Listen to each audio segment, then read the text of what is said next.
Hello बच्चों, आज मैं स्टार्ट कर रहा हूं क्वेश्चन नंबर 31 से।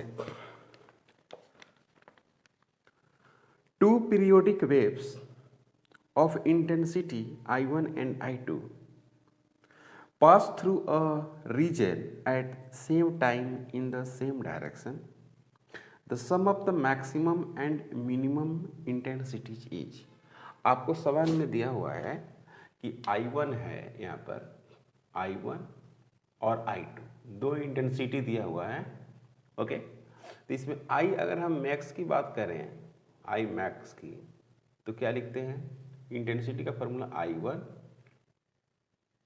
ऐसे लिखते हैं, I is equal to I1 plus I2 plus 2 root under I1 और फिर क्या लिखते हैं?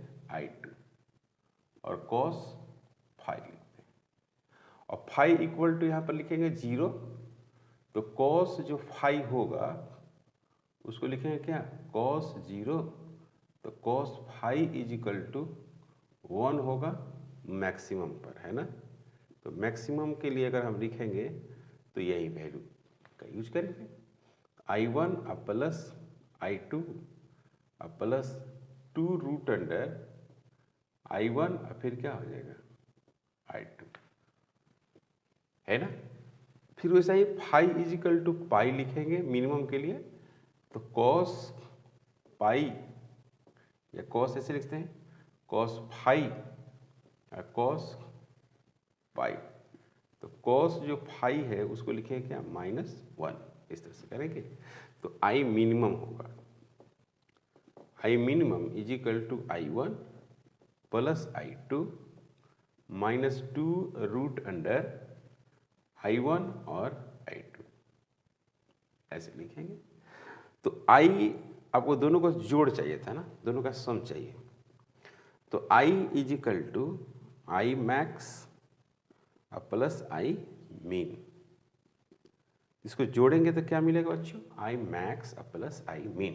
तो I मैक्स का मतलब है यहाँ पर ये वाली values, I1 plus I2 plus 2 root under I1 और I2,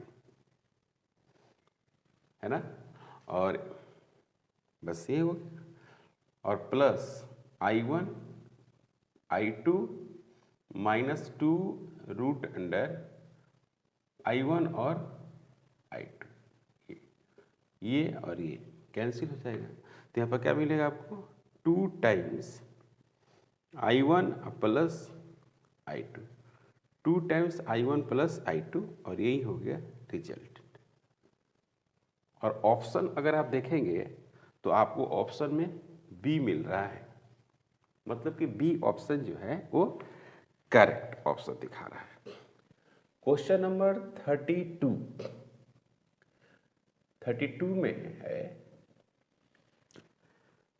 two waves having equations दिया हुआ है, if the resultant waves of the frequency and amplitude remains equal to amplitude of superimposing waves, the phase difference them। सही है। सबसे पहली बात कि आपके पास इक्वेशन दिया हुआ है, इक्वेशन दिया हुआ ऐसे, sine A sine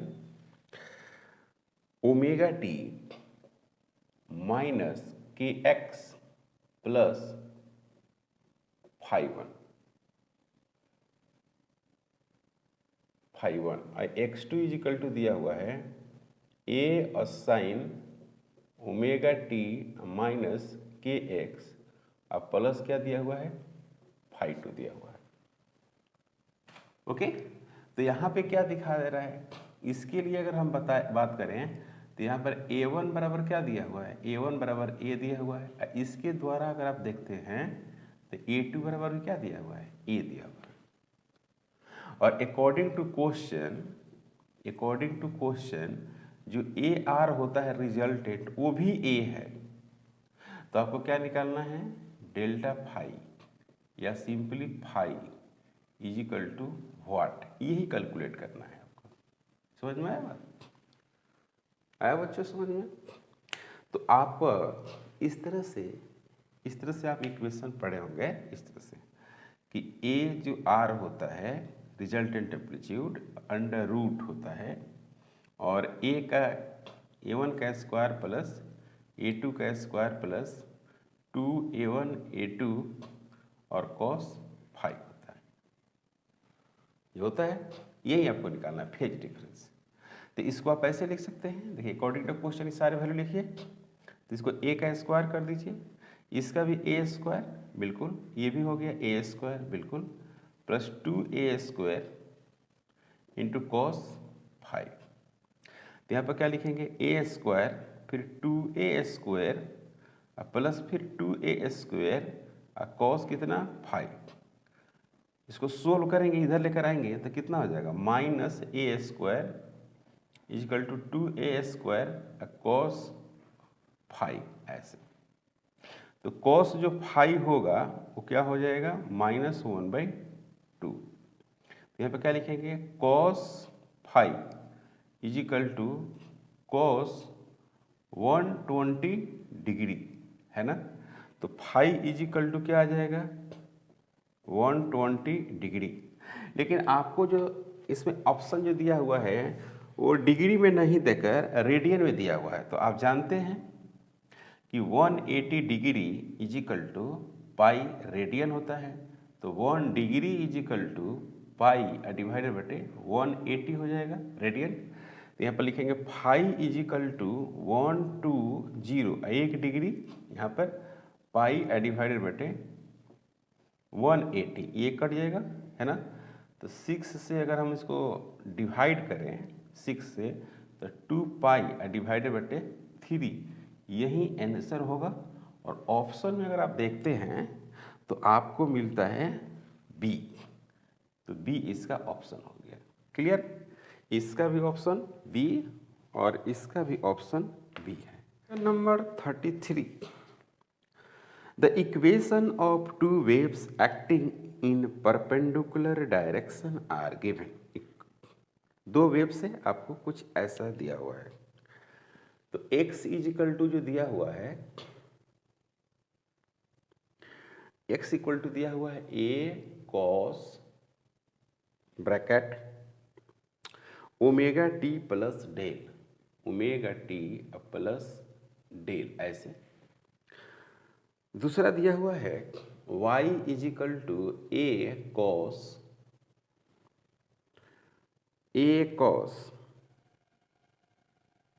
omega T plus alpha, omega T plus alpha, y equal to दिया हुआ है omega T plus alpha, where del equal to जो दिया हुआ है वो दिया हुआ क्या, अल्फा प्लस π/2 ऐसे दिया हुआ। The resultant wave represents, the resultant wave represent करता है। तो क्या रिप्रेजेंट करता है, मतलब आपको एक पाथ निकालना है कि स्ट्रेट लाइन है कि सर्कुलर है कि इलिप्टिकल है। तो किसी भी पार्टिकल की अगर पाथ बताना चाहते हैं आप, तो सबसे पहला आपका काम होगा इक्वेशन कैलकुलेट करना। जब तक आप इक्वेशन कैलकुलेट नहीं करेंगे तब तक आप पाथ को नहीं बता सकते। तो इसमें अगर हम देखें यहाँ पर, तो इसको पहुँचाते हैं यहाँ पर, है ना। तो क्या मिलता है, x इजिकल टू ए मिलेगा cos omega T plus alpha plus π/2, देख रहे ऐसे बन गया। तो अब ये देखिए इसको हम क्या करते हैं ना, इतना को ओमेगा टी प्लस अल्फा को क्या मान लेते हैं, अगर थीटा मानते हैं तो इसके हिसाब से अगर आप देखेंगे तो क्या मिलेगा, x इजिकल टू लेट इतना मान लिया मैं, x equal to A cos theta plus 90। तो थीटा प्लस 90 ये सेकेंड क्वाड्रेंट हो जाएगा तो माइनस हो जाएगा, क्या हो जाएगा, माइनस साइन थीटा हो जाएगा। यानी x equal to minus A sine theta हो जाएगा। इस तरह से वैल्यू आ जाएगी। या आप ऐसे देख सकते हैं, या इस तरह से ना करके आप ऐसे अगर करें, सिंपली x है ना, सिंपली हाँ ठीक है, इसको इतना रखिए और x बराबर लिखिए -a साइन थीटा, कोई दिक्कत नहीं। तो यहाँ पर हो गया x डिवाइडेड बटे a, माइनस कर दीजिए कोई प्रॉब्लम नहीं है, और यहाँ पर लिखिए साइन थीटा, इसको इक्वेशन नंबर फर्स्ट दे दीजिए। इसको क्या कीजिएगा, y वाला को क्या कीजिएगा, y वाला में y लिखिएगा ऐसे a, और यहाँ पर लिखिएगा cos, और ओमेगा टी प्लस अल्फा को क्या माना गया है, थीटा, तो यहाँ पर खाली थीटा लिखिएगा। तो y डिवाइडेड बटे a is equal to cos theta, और ये हो गया आपका सेकेंड। तो अब क्या करना है कि फ्रॉम फर्स्ट एंड सेकेंड दोनों को स्क्वायरिंग और एडिंग करते हैं। तो -x डिवाइडेड बटे a, इसका क्या हो गया स्क्वायर, फिर होगा y डिवाइडेड बटे a, इसका क्या होगा स्क्वायर, इजिकल टू क्या लिखना होगा, sine square theta plus cos square theta, sine square theta plus cos square theta. तो ये तो 1 होता है, इसको आप 1 लिखेंगे। यहाँ पर क्या होगा एक्स स्क्वायर, यहाँ पर क्या होगा ए स्क्वायर, यहाँ पर क्या होगा वाई स्क्वायर, यहाँ पर हो गया ए स्क्वायर। तो ये हो गया X square plus Y square is equal to A square. तो ऐसा जब भी होता है उसको बोलते हैं equation of circle, equation of circle. तो पाथ कैसा होगा सर्कुलर, पाथ सर्कुलर होगा, तो यही आंसर होगा, सर्कुलर पाथ वाला आंसर होगा।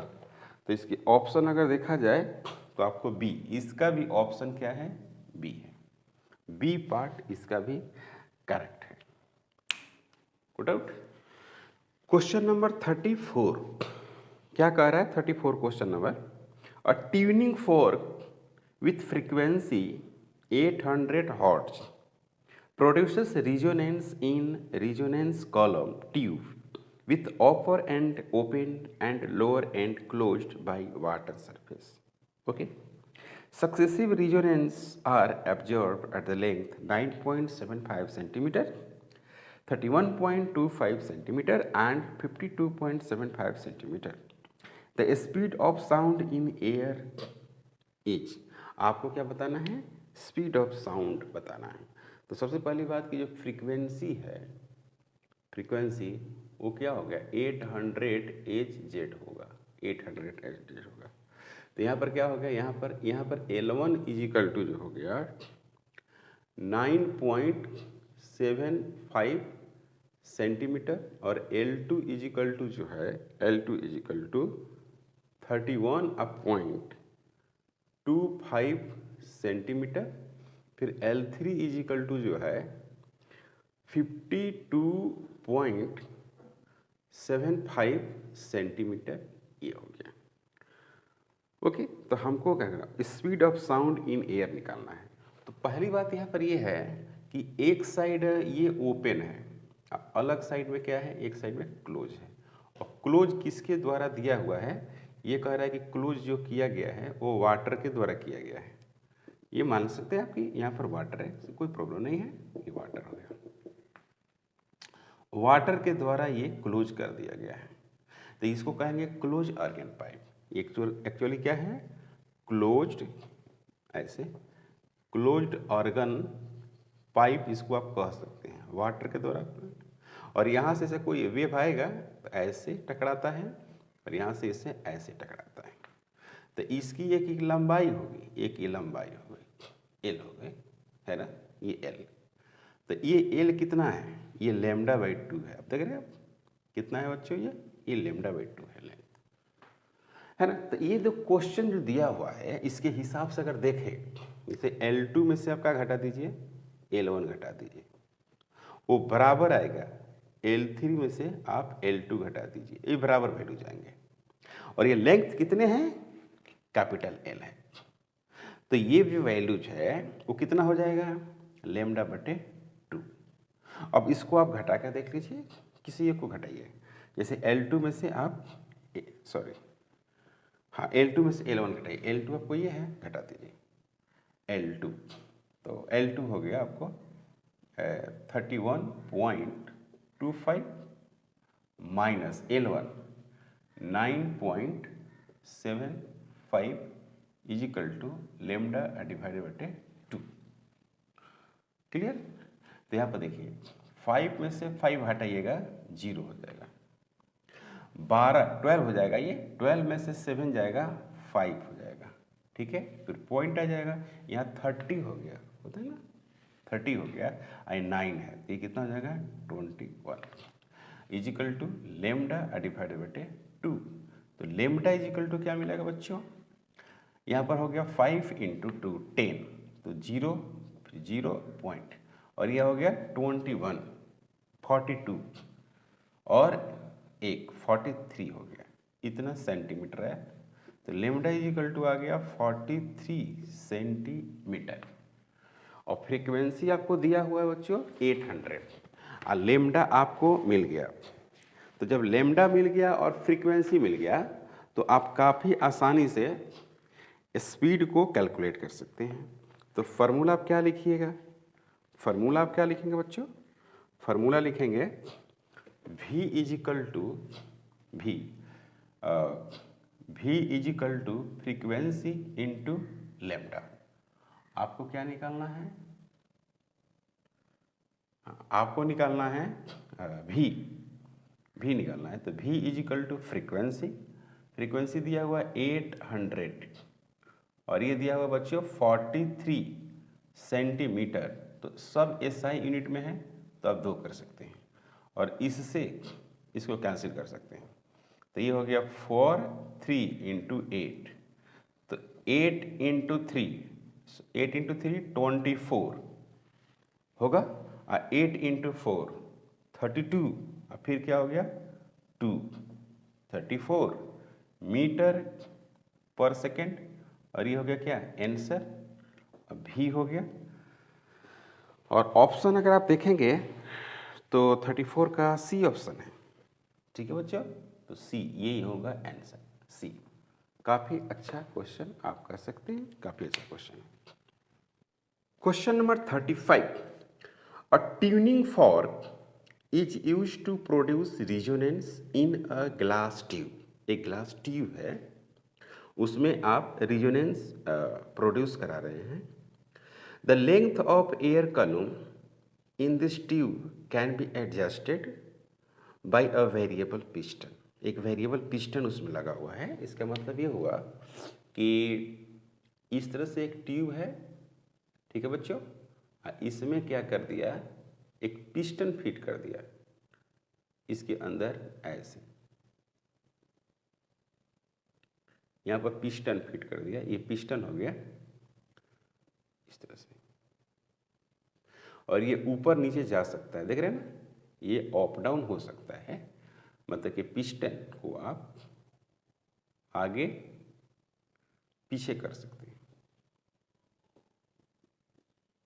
तो ये क्या होगा, क्लोज्ड ऑर्गन पाइप की तरह बिहेव कर रहा है ना, इस तरह से हो गया, और ये हो गया। तब ये एल कितना होगा, एल लेमडा बाई 2 होगा। इसकी लंबाई कितनी होती है, लेमडा बाई 2 होती है। पूरा यहाँ से यहाँ तक आएगा ना, तो वो एक वेवलेंथ होता है, लेमडा जिसको बोलते हैं। तो अब यहाँ पर क्या है कि सक्सेसिव रिजोनेंस करके दिया हुआ है पिस्टन, ये हो गया पिस्टन। तो the length of the air column in the tube can be adjusted by the variable piston, full stop. At room temperature of 27 degrees Celsius, 2 successive resonances are produced at 30 centimeter and 73 centimeter column length, full stop. If the frequency of the tuning fork 320 Hz, the velocity of sound air at 27 degree Celsius पर निकालना।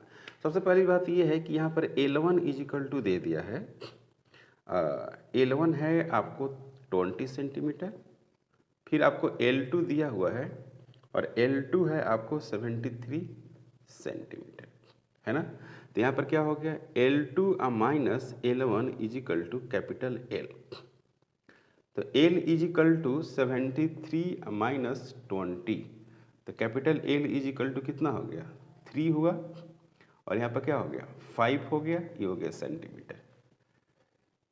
सही है, 53 centimetre आ गया। Okay, तो यहाँ पर क्या लिखेंगे, यहाँ पर लिखेंगे 53 is equal to lambda divided बटे 2। तो लेमडा इज इक्वल टू हो गया 53 इंटू 2, इतना सेंटीमीटर आप लिख सकते हैं। लेकिन स्पीड आपका क्या है, मीटर पर सेकेंड में है, तो v इज इक्वल टू क्या होता है, f इंटू लेमडा होता है। v is equal to f into lambda. Frequency आपको दिया हुआ है क्वेश्चन में, अगर देखा जाए तो फ्रीक्वेंसी आपको दे रखा है, और ये कितना है बच्चों, फ्रीक्वेंसी दिया हुआ है 320 हर्ट्ज। तो यहाँ पर पुट करेंगे 320 इंटू लेमडा, तो ये हो जाएगा 53 into 2 into 10 to the power minus 2। इसको सेंटीमीटर को मीटर में कन्वर्ट कर दिए। क्लियर? तो इसको आप मल्टीप्लाई करो पहले, इसको मल्टीप्लाई करेंगे तो क्या होगा, 0 होगा। ठीक है, या इसको मल्टीप्लाई कर दीजिए, किसी को मल्टीप्लाई करिए, इसी को मल्टीप्लाई करिए, तो ये हो गया 6 और ये हो गया 10, और फिर यहाँ पर हो गया 3, 2 और 0, और फिर 10 टू द पावर कितना हो गया माइनस 2। तो इस 0 को इससे हटा देते हैं, तो यहाँ पर क्या मिलेगा 3.2 इंटू 106, इतना हुआ। अब इसको मल्टीप्लाई करेंगे 106 में 3.2 से मल्टीप्लाई करेंगे तो ये हो जाएगा आपको 12, और ये हो जाएगा 2, है ना। फिर यहाँ पर मल्टीप्लाई करेंगे तो हो जाएगा 18, और फिर यहाँ पर 3, तो ये हो गया आपको 2, ये हो गया 9, और ये हो गया 3, और ये हो गया 3। सही है, और 1 पॉइंट, 1 पॉइंट हो जाएगा, तो ये आ जाएगा 339.2 पॉइंट है। तो यहाँ पर क्या लिखेंगे, यहाँ पर लिख देंगे 339.2 मीटर पर सेकेंड, और इसी को आप ऑप्शन में देखेंगे तो ऐसे लिखा हुआ है 339 मीटर पर सेकेंड, और ऑप्शन दिया हुआ है आपको बी। इसका भी जवाब बी है। क्लियर है, ये बातें आपको समझ में आ गई? कठिन क्वेश्चन नहीं था, आसान था। Okay. 6, the fundamental frequency in an open organ pipe is equal to third harmonic of close organ pipe if the length of the closed organ pipe is 20 centimeter, the length of the open organ pipe is, यानी L जो है length close organ pipe का 20 centimetre दिया हुआ है according to question में कह रहा है कि जो फंडामेंटल फ्रीक्वेंसी है, fundamental frequency of open organ pipe, यानी ये fundamental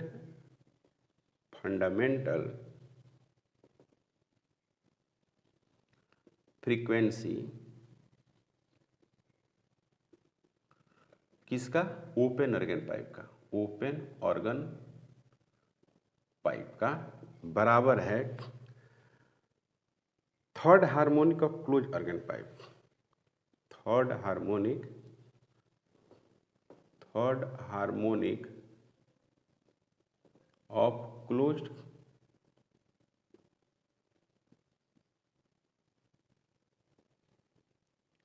third harmonic of closed organ pipe. Fundamental frequency of open organ pipe जो है वो क्या लिखा हुआ है, थर्ड हार्मोनिक है, third harmonic of close organ pipe.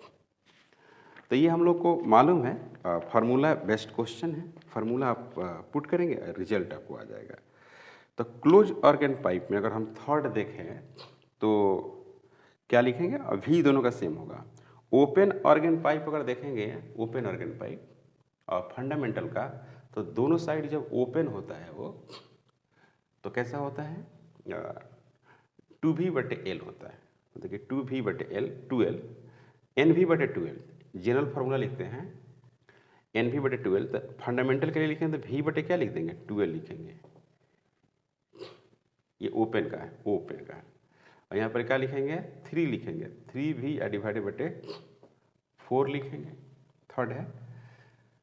तो यहाँ पर L क्लोज लिख देंगे, है ना। तो ये और ये कैंसिल हो जाएगा। आपको निकालना था ओपन, ओपन वाला निकालना था। तो यहाँ पर हो जाएगा 1/2L open is equal to 3/4L close, ऐसे लिखेंगे। तो 4L क्लोज डिवाइडेड बटे 3 इज इक्वल टू 2L और open.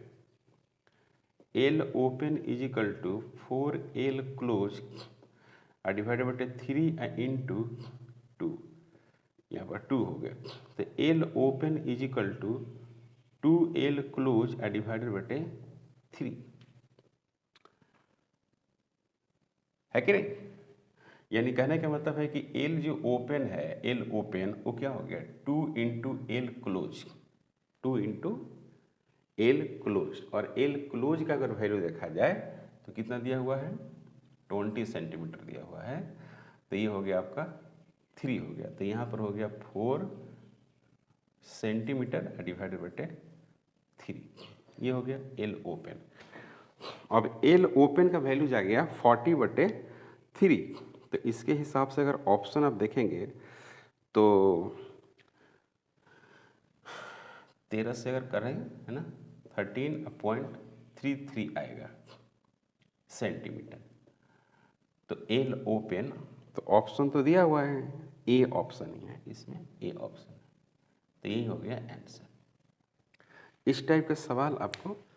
Question number 37, the two nearest harmonic of a tube closed at one end and open at other end are 220 hertz and 260 hertz. तो what is the fundamental frequency of the system. System का fundamental frequency आपको calculate करना है। तो यहाँ पर दिया हुआ है क्लोज्ड पाइप के लिए फ्रीक्वेंसी जो दिया हुआ है वो है आपको 220 हर्ट्ज। और ओपन वाला जो दिया हुआ है, एफ जो ओपन है वो 260 HZ है। तो fundamental frequency of the system अगर आप निकालना चाहते हैं, no fundamental frequency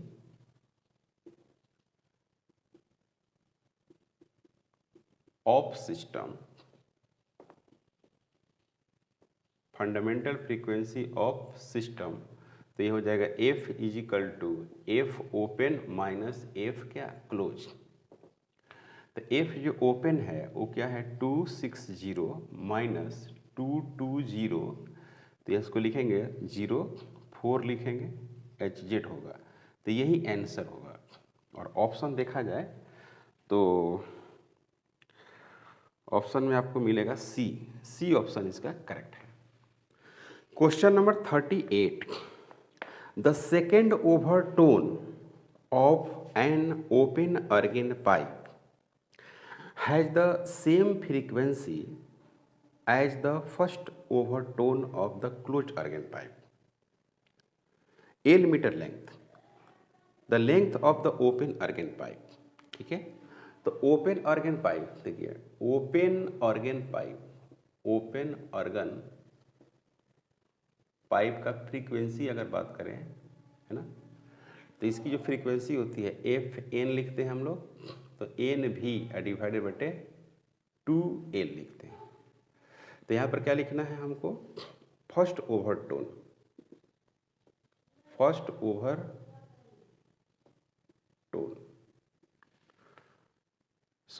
second overtone है, सेकेंड ओवरटोन। तो N बराबर पता है क्या लिखते हैं, थर्ड लिखते हैं यहाँ पर। तो यहाँ पर लिखेंगे क्या, F3 लिख सकते हैं, और 3V डिवाइडेड बटे 2 यहाँ पर L1 लिख सकते हैं। ये बन गया आपको एक इक्वेशन। अब क्या बात करता है, क्लोज्ड ऑर्गन पाइप की बात करता है। Closed organ pipe, closed organ pipe तो क्लोज अर्गन पाइप में कह रहे कि उसमें सेकेंड है, इसमें फर्स्ट ओवरटोन है। इसमें ओवरटोन क्या है? फर्स्ट है। तो now for first overtone,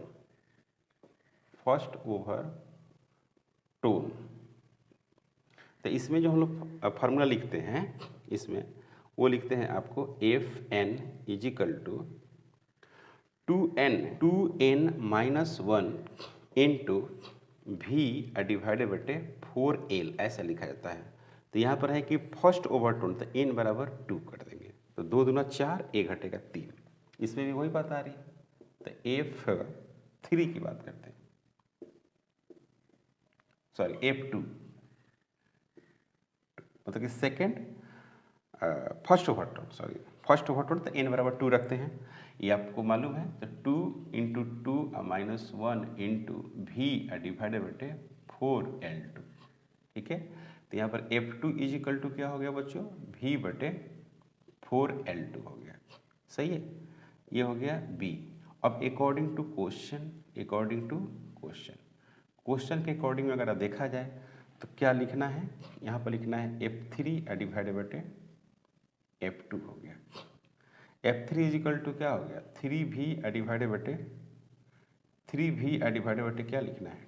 2l1 is equal to v बटे 4, और यहाँ पर क्या हो गया? l2 हो गया, तो v से v कैंसिल हो गया, और यहाँ से ये 2 हो गया। तो 3 डिवाइडेड बटे l1 इजिकल टू 1 बटे 2l2। तो हमको निकालना है l1, तो l1 इजिकल टू हो जाएगा 3, सॉरी यहाँ पे भी 3 होगा, यहाँ पे भी 3 होगा ना, ये 3, तो 3 से 3 भी कट जाएगा, ये भी कट गया, 1 हो गया। तो यहाँ पर आप लिख सकते हैं क्या? यहाँ पर लिख सकते हैं l1 इजिकल टू 2l2, और l2 बराबर दिया हुआ है, तो l1 is equal to 2 into l, l1 बराबर हो गया 2 इंटू l। और ऑप्शन में अगर देखें क्वेश्चन नंबर 38, तो 38 का ऑप्शन जो है वो है आपको B। तो ऑप्शन देखा जाए तो इसमें क्या है? B आंसर होगा, ठीक है। तो question number 39, an air column closed at one end and open at the other resonates with the tuning fork when the smallest length of the column is 50 cm, the next larger length of the column resonating and the same tuning fork। Tuning fork का मतलब होता है कि एक आपको device रहेगी, ठीक है। जैसे कि यहाँ पर है, ये हो गया आपको क्लोज है, ये क्लोज ऑर्गन पाइप हो गया, और यहाँ पर एक इस तरह से एक ट्यूनिंग फॉर्क जिसको हम लोग बोलते हैं, और ये साउंड क्रिएट करेगी, है ना, जिसको बोलते हैं ट्यूनिंग। वो एक इंस्ट्रूमेंट है जो इसको कंपन कराने से, है ना, इस तरह से कंपन कराने से वेव क्रिएट करेगा। तो ऐसा है, ये फर्स्ट का है, फंडामेंटल का है। तो फंडामेंटल का है तो यहाँ पर L इजिकल टू कितना हो जाएगा? L यहाँ पर हो जाएगा L/2 इजिकल टू लैम्डा हो जाएगा, है ना भाई। सॉरी, L इजिकल टू कितना है? ये लैम्डा बटे L इजिकल टू लैम्डा बटे 2 है। λ/2 नहीं, λ/4 है बच्चों। कितना है? λ/4 है, ये वाला, है ना। फर्स्ट का जगह पार्ट देखा जाए तो क्या कह रहा है? λ/4, L इजिकल टू आपको आ गया λ/4। तो यहाँ से आप L का वैल्यू दिया हुआ है 50 सेंटीमीटर, तो लैम्डा निकाल सकते हैं। तो L/4 is equal to, sorry 4 is equal to lambda. तो L आपको दिया था कितना? 50 सेंटीमीटर। हाँ, L इजिकल टू दिया हुआ है 50 सेंटीमीटर, तो लेमडा इज इक्वल टू आपको आ गया 200 सेंटीमीटर। अब कह रहे हैं नेक्स्ट वाला आपको कैलकुलेट करना है, नेक्स्ट वाला। तो फिर से ऐसा बनाएंगे इस तरह से, यहाँ क्लोज कर दिए, फिर यहाँ पर वही डिवाइस को आप सेटअप कर दिए,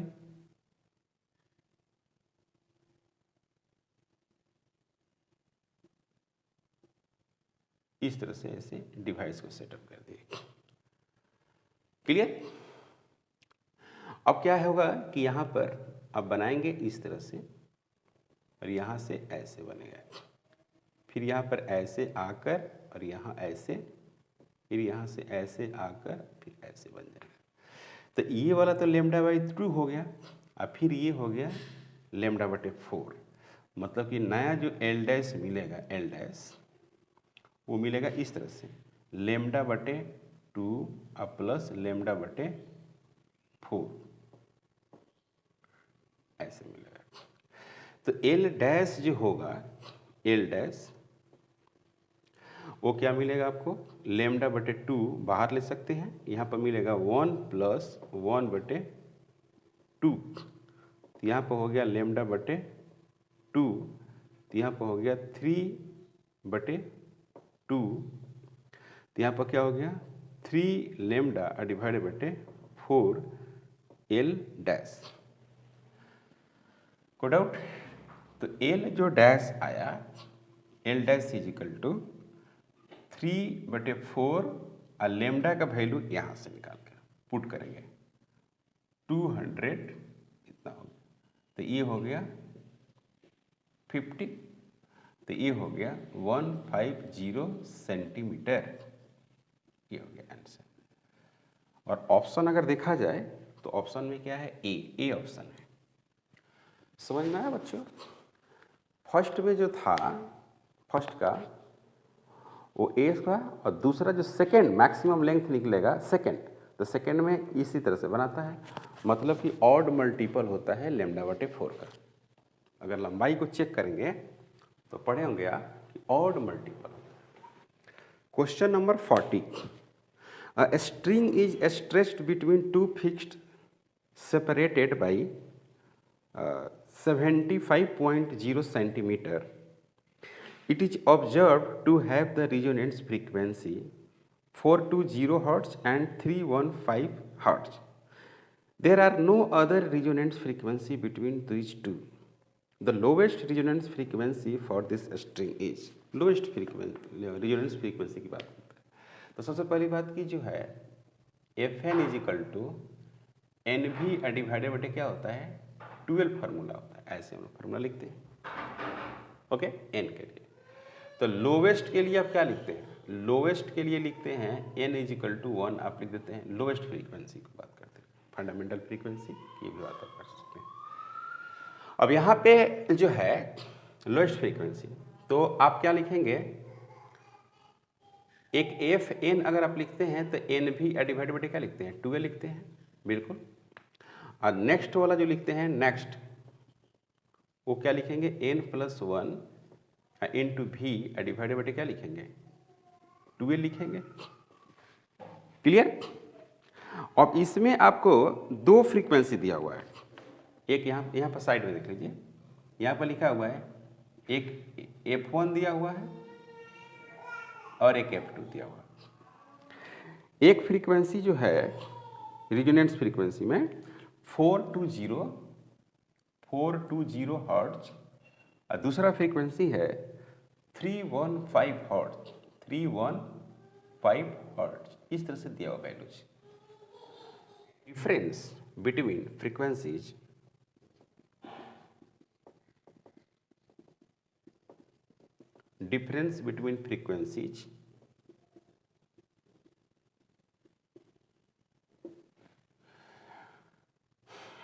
क्या होगा, delta F is equal to Fn+1 minus Fn।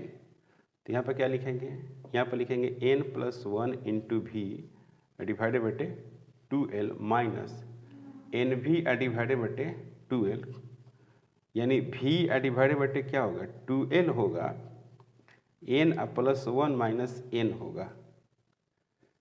यहाँ पर क्या हो गया, delta F is equal to V divided बटे 2L। अब यहाँ पर क्या होगा, लोएस्ट हो गया। ओके, तो यहाँ पर हमको कैलकुलेट करना था कि lowest frequency for the lowest resonant frequency for the given string अगर निकालें तो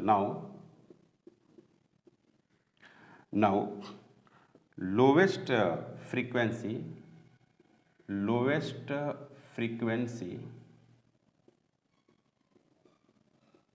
for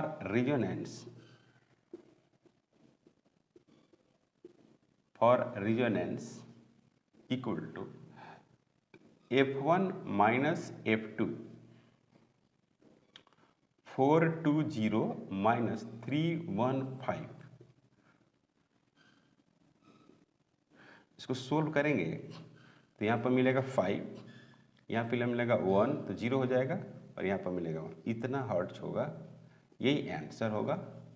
और ऑप्शन अगर देखा जाए इसका ऑप्शन तो बी है, ऑप्शन बी। ठीक है, तो आज हम लोग 40 तक इस लेक्चर में सॉल्व किए हैं। नेक्स्ट हम लोग कंटिन्यू करेंगे 41 से 50 तक। तो आज का लेक्चर यहीं पे स्टॉप करते हैं, मिलते हैं नेक्स्ट लेक्चर में। अगर आप हमारे चैनल पर नए हैं प्लीज़ सब्सक्राइब करें, शेयर करें। Thank you.